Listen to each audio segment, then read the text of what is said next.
Можеби многумина од вас се прашуваат како изгледала една стара градска македонска куќа пред повеќе од 130 години.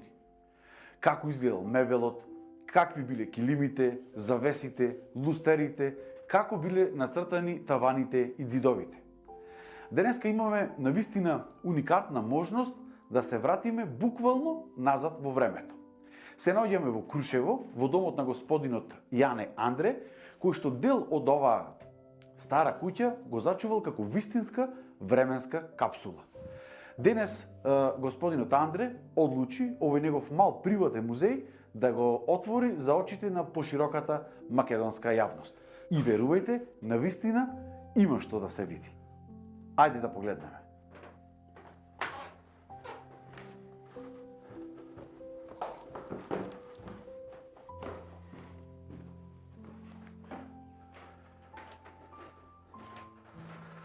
Добар ден, како сте? Добар ден, повелете. Навистина интересен дом, зачуван буквално како во времето од пред повеќе од 100 и кустур од години, што викаме. 131. Точно 131 година. Точно, 131. Кој ја изградил оваа куќа? Па еве вака, првен да го представам семејството. Вие се најдувате овдека во куќата на семејството Андре, која што е градена 1891 година. И веќе јас сум четврта генерација собственик на куќава и се трудиме да зачуваме автентичноста на куќава, зашто што навистина греб би било ваква една убавина да пропадне. Инаку куќава ја има градено, ќе ви покажам сега во собата. Да, може да видиме како точно изгледала една македонска градска соба. Да.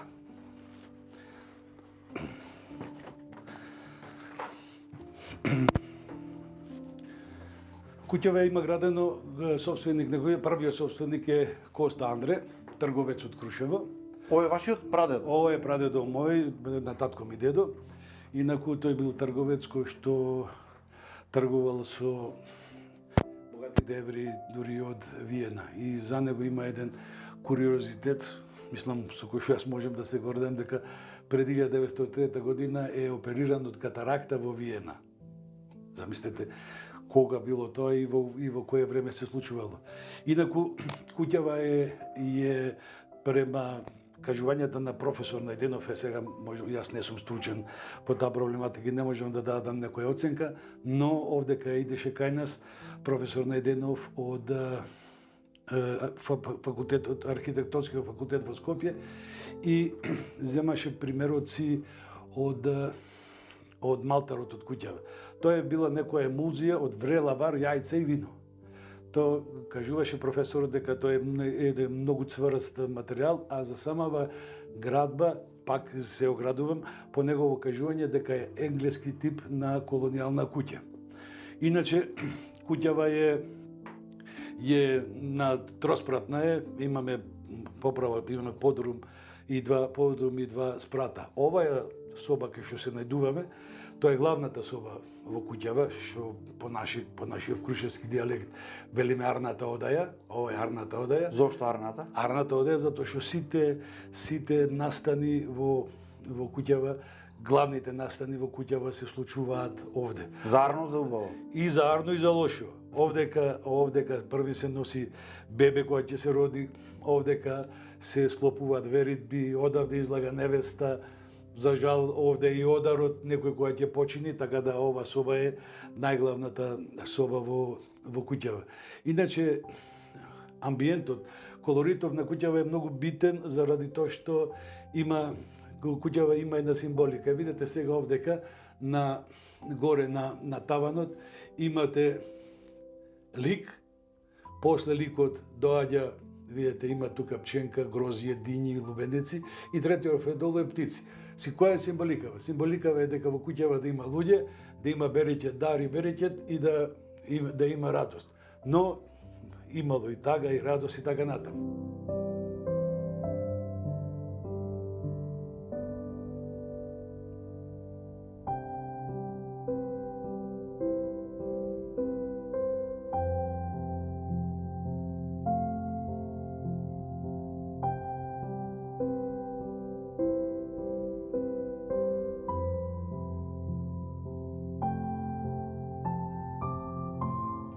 Рековте дека ова е вашиот прадедо Коста, на другата страна тоа е газдата имаме на куќата.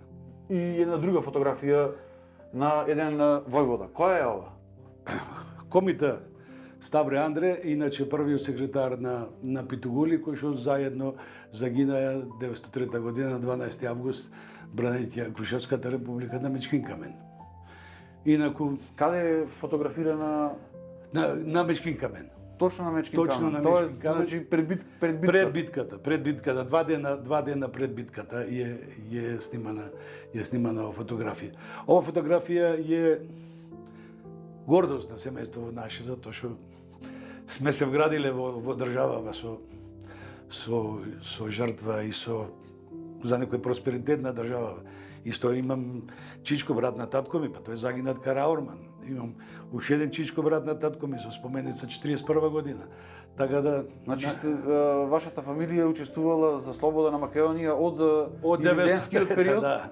па преку народно-ослободителната борба до денес. До денес јас се гордам со моите корени, со моето семејство, затоа што ние сме лојални граѓани на оваа држава и така ги учиме и децата.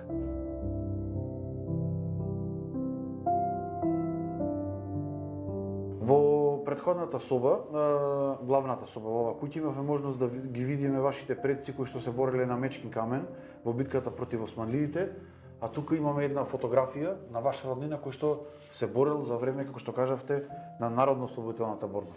Да, ова е чичко ми, брат на татко ми Кочо Андреј, кој што загина 1944 година во септември месец на Караорман, инаку е една болна точка во семејството наше, затоа што прво е убиен во повлекување и не успеале да го погребаат, така да се случило тоа што се случило, дивината си го направила своето, но и на друга работа има, ако некој за време бугарската фашистичка окупација бил тепан и мачен во Крушево, бил овај. И така да према него имаме посебен респект. Значи доживеал на вистински страдања? Страдања и то голготи, незамисливи голготи има. Довидно, може да замислите кога мајш од 21 година, кога го зеле од полиција, го товариле на коњот и не можел да застане на нозе. Од брутално тепање? Од брутално тепање, од така наречениве администратори денешниве. Од бугарските фашисти, на сите да му биде јасно. Немало администратори. Кога сме веќе кај описот на семејство, ова е другиот брат на татко ми, Мите Андре исто, кој што беше учесник во народно-ослободителната борба и од неја излезе како носител на партизанска споменица 1941. За жал почина во Скопје многу млад, на 49 години, како директор на електродистрибуција во Скопје. Инаку човек доста заслужен за време на народно-ослободителната борба. Наша фамилија од секој пат учествувала во тој, да го наречам, за тој македонски прогрес. Борбата бара жртви. Несреќата наша била што биле нашиве, али некој морал да биде.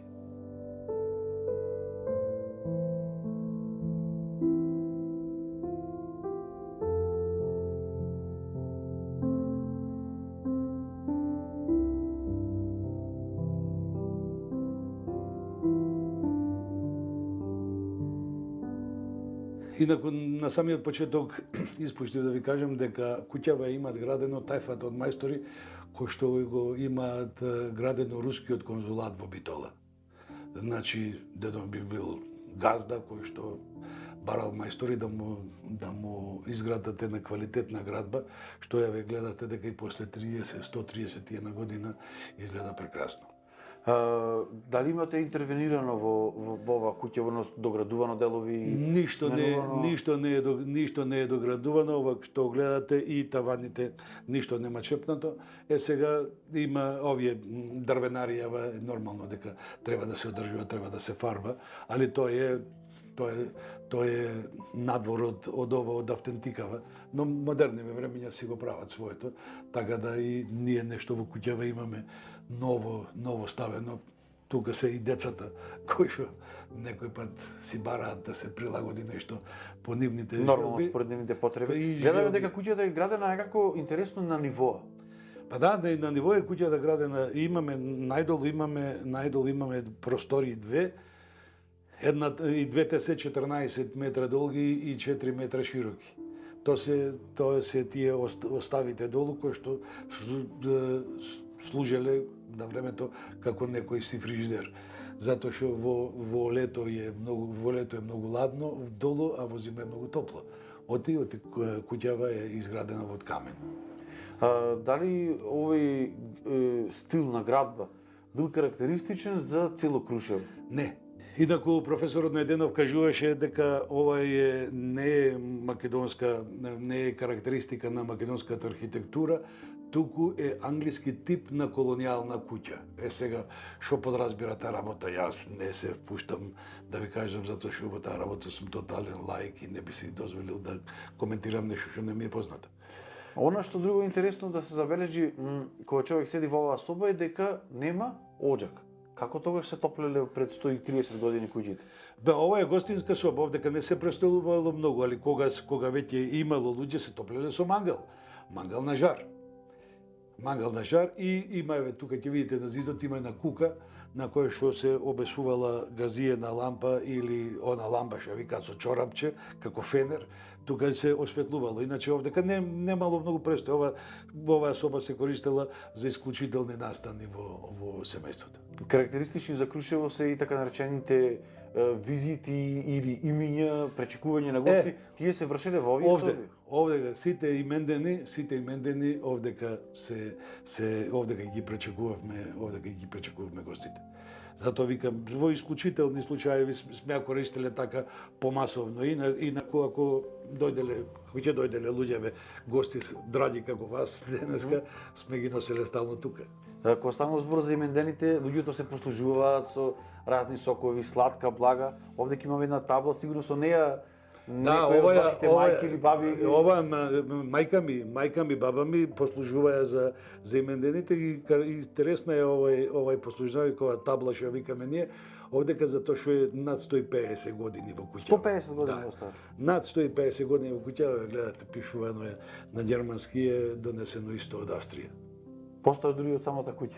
Да, постар од самата куќа, затоа што ние од оваа куќа имавме друга предна стара куќа, пред оваа куќа имаме стара куќа, ова е поновата куќа. Значи, тоа било уште кој знае кога.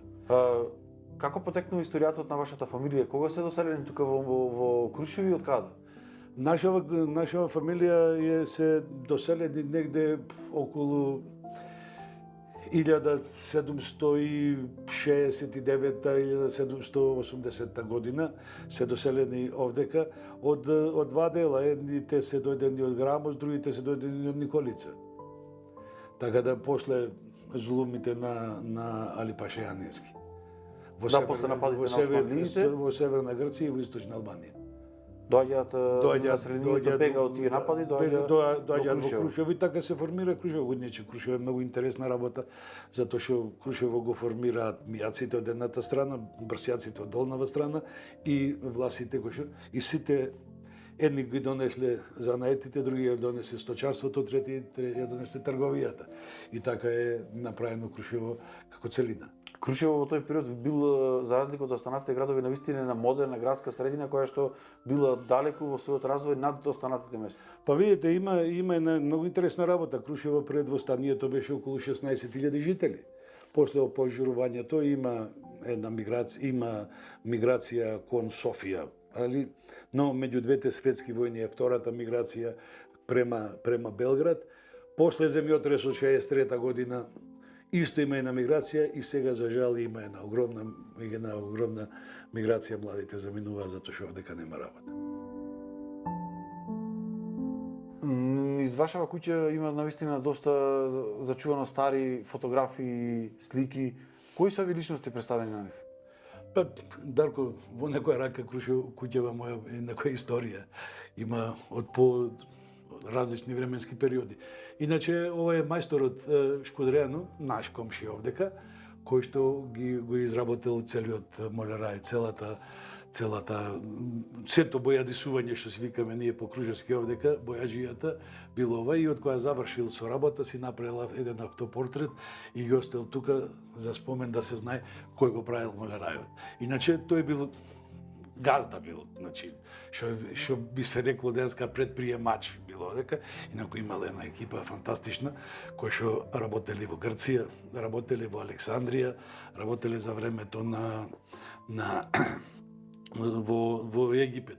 Иначе има една интересна работа дека прадедо мој по баба ми, по татко на баба ми, тој е Михалаќ Хаџибуша и заедно со Василаќ Коци. Биле 28 години, едниот бил чевлар, другиот бил шнајдер на дворот на кралот Менелих во Етиопија. И оттаму тие го донесле ловот во Крушево. Од и до тогаш за лов во Крушево не се знаело.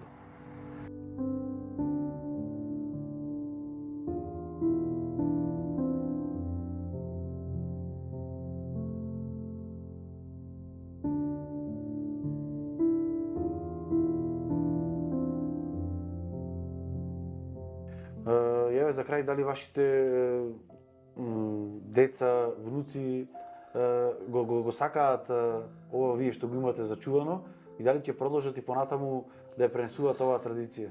Дарко, сега ми постави едно прашање за мене многу тешко, затоа што моите деца, едната ќерка е во Америка, таму живее, другата е тука и за жал многу ретко го посетуваат Крушево. Добро, ова што е во Скопје иди почесто, но тие од Америка идат еднаш на 3-4 години. Иначе нормално си ја сакаат куќава, си ги влечи, тука се родени, тука му се предците и така натаму, ама јас живеам во Скопје со семејството, ама сега сум пензионер и од мај до октомври сум овдека и многу ме прашуваат од пријателиве до кој ќе седиш тука.